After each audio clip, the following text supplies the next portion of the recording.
Muchas gracias al CUICID por seleccionar mi ponencia y muchas gracias también al CIDEUS de la FCT que promueve y sufraga mi investigación. En este caso, sobre los arrastres simbólicos a esculturas. Mi planteamiento es si manifiestan una búsqueda democrática o no. Es decir, durante el tiempo del COVID hubo un exceso de ataques a esculturas que nos recordaron una situación social que sucede desde tiempo inmemorial. Y normalmente el planteamiento es, desde Occidente, es el de que están atacando un bien patrimonial de manera injustificada. Y eso viene a ser desde una opción ética. Y digamos que avanzando la presentación verán cómo llego a plantear si es realmente, desde la visión de las personas que atacan esas esculturas, podría estar considerándose otra perspectiva. Bien, voy a compartir la tela para hacer mi presentación. Bien, parto de varias ideas.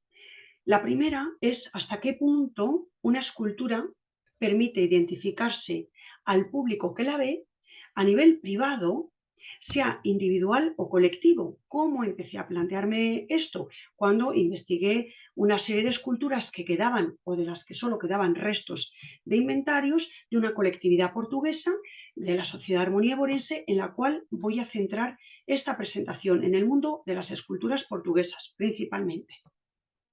Y ahí muestro esa escultura de Herculano difuminada con esa idea, representando esa idea de hasta qué punto una imagen que ve la persona puede identificar el sueño de lo que cada uno quiere ver.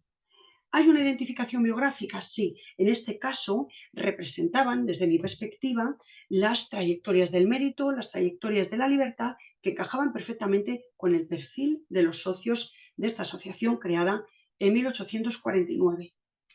O sea, existe a nivel privado una identificación individual y colectiva con las esculturas. Además, hay otro elemento que fue esencial durante el siglo XIX, que fue aquel que estudió Pierre Nora sobre la llamada de atención de cómo las esculturas contribuían a crear a la apropiación cultural de un espacio mediante esa inserción simbólica de una escultura. ¿Y qué venía a representar normalmente en el siglo XIX? Pues a las figuras representativas del poder. ¿Y quiénes eran? Pues a inicios del siglo, prácticamente en toda Europa, hablamos de la época de la monarquía, pero el cambio del que vamos a hablar también sucedió con Napoleón. En resumen, venían representando históricamente a los monarcas y a los monarcas representaron durante el siglo XIX en general.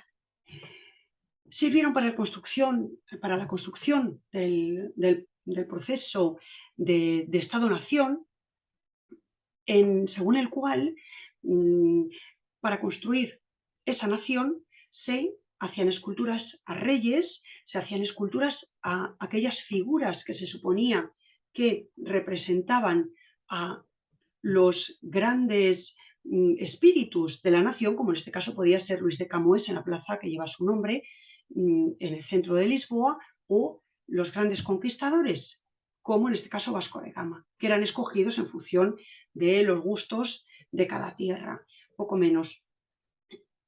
Pero esto venía desde una visión, lógicamente, del siglo XIX, según la cual se exaltaba el poder del Estado casi absoluto, con una breve introducción del sistema democrático y también poderes que desde otra perspectiva podrían significar el mundo opresor.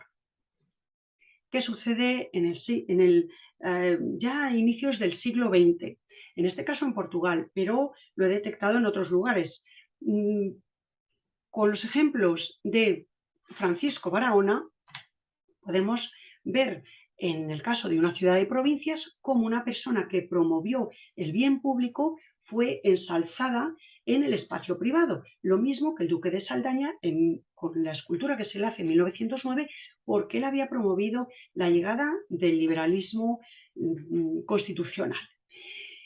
No casualmente, estas esculturas van a coincidir con la llegada casi inmediata de la República. Y aquí sigo para apoyarme en estas teorías de hasta qué punto mudaron, las esculturas fueron repartiendo el mensaje de que servían para democratizar a la nación y me baso también, como decía, en las teorías de João Silva, Entertainment Lisbon, que muestra cómo a través de las formas de entretenimiento y de los espectáculos se difundió la idea de un nuevo poder, de la necesidad de un poder más democrático. Y lo mismo apoyan Pedro Tavares de Almeida y Moreno Luzón en su libro colectivo de Politics of Representation, a través de las caricaturas, a través de la prensa y de numerosas formas que iban difundiendo nuevas formas de poder. Yo he creído leer ese proceso a través de las esculturas, o sea,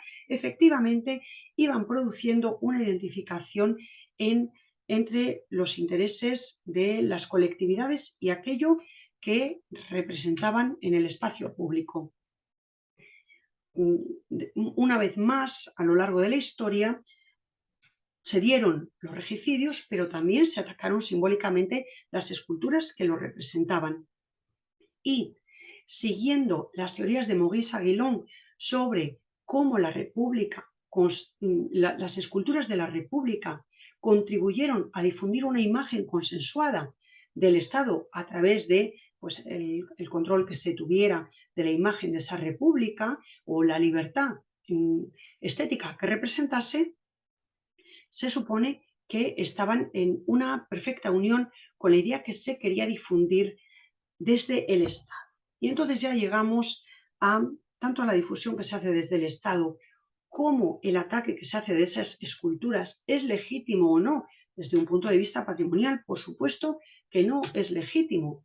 Sin embargo, el libro sobre la cultura de la memoria en el siglo XIX, de Aldan y Mushal, establece una relación directa entre los crímenes racistas y las esculturas que promueven el racismo o el colonialismo o los regímenes que explotaban a las poblaciones que no tenían derechos, aborígenes, etc. Entonces, ¿hasta qué punto las esculturas son reproductoras de unos padrones y unas ideologías que están, digamos, que van detrás, ¿no?, en el sujeto representado? O sea, que si simbólicamente se está exaltando a una persona de la Confederación, lo normal es que la gente vea reflejado a nivel individual o colectivo, como vimos al inicio, esa exaltación de su biografía.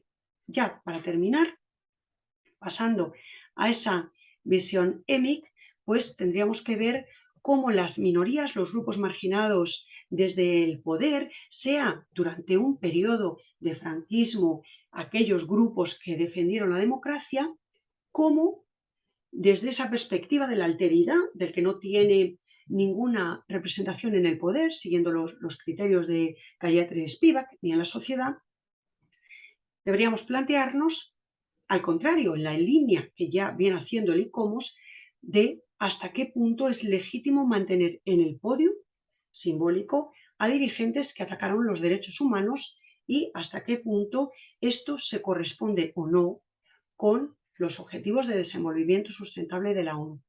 Muchísimas gracias, espero vuestros comentarios, he dejado el mail en todas las diapositivas y espero que ahora podamos igualmente hablar en el debate. Muchas gracias.